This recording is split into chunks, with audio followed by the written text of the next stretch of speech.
Siya si Gary Dahl. At alam mo ba, yumaman siya sa pagbebenta ng isang bato. Pero teka lang, hindi ito yung pinagbabawal na bato. Ito ay isang literal na bato. Paano niya nakumbinsi ang mga tao na bilhin ito at paano siya naging milyonaryo sa produktong tinawag niyang pet rock?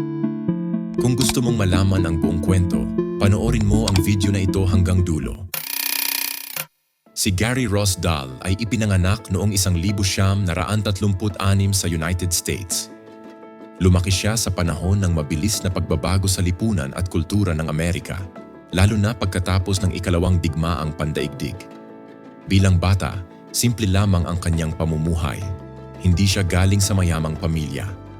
Ngunit sa murang edad, nakitaan na siya ng interes sa pagsusulat, sa wika at sa malikhaing pag-iisip. Habang nag-aaral, natutunan niyang pahalagahan ang kapangyarihan ng salita at komunikasyon. Ang kakayahang magpahayag ng mga ideya sa paraang naiintindihan at nakakaaliw ang naging pundasyon ng kanyang kinabukasan sa advertising. Pumasok si Gary Dahl sa larangan ng advertising bilang isang copywriter. Ang trabaho ng copywriter ay gumawa ng mga slogan, headline, at iba pang uri ng komunikasyon para makuha ang atensyon ng mga tao at maipakilala ang produkto. Sa advertising, hindi sapat na maganda ang isang produkto. Kailangan din itong maipresenta sa paraang kakaiba at kapansin-pansin. Dito nakilala si Dahl, ang kanyang kakayahan na bigyan ng personalidad at kuwento kahit ang pinakasimpleng bagay. Noong 1975, habang nasa isang bar kasama ang mga kaibigan, napag-usapan nila ang tungkol sa mga alagang hayop. Nabanggit ng mga kaibigan niya ang hirap ng pagkakaroon ng alaga. Kailangan pakainin, alagaan at bantayan araw-araw. Dito, biglang pumasok sa isip ni Dahl ang ideya ng isang perpektong alaga. Isang alagang walang gastos, walang abala at walang responsibilidad. At ang bagay na iyon ay isang bato. Maraming tao siguro ang tatawa at iisipin na biro lang iyon.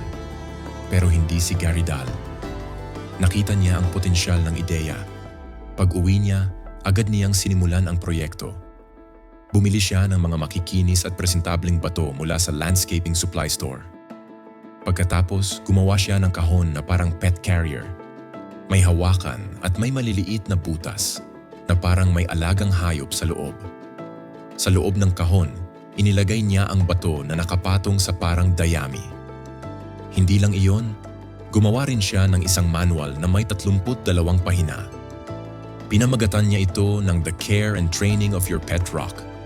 Dito nakalagay ang iba't ibang paraan kung paano alagaan at turuan ang isang bato. Sinulat niya ito ng seryoso pero nakakatawa at nakakaaliw.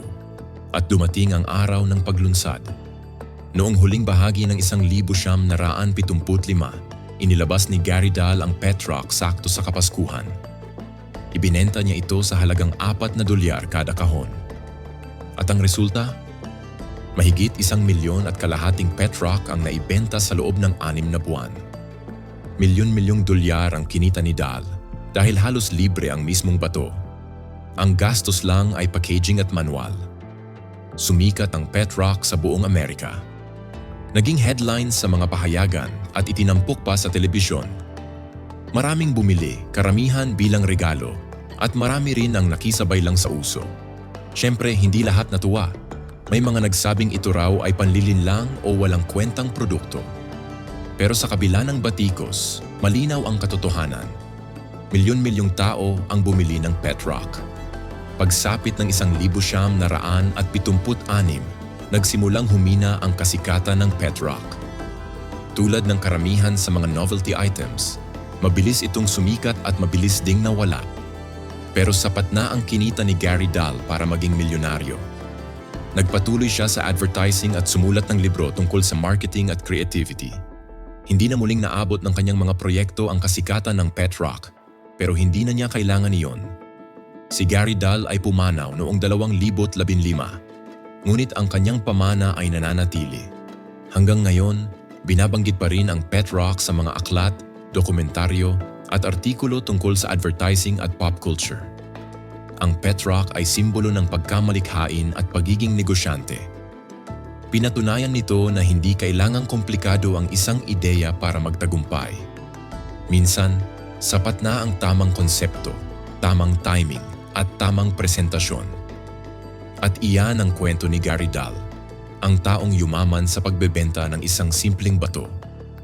Kung nagustuhan mo ang video na ito, huwag kalimutang mag-like, mag-subscribe at i-share sa iyong mga kaibigan. Maraming salamat sa panonood.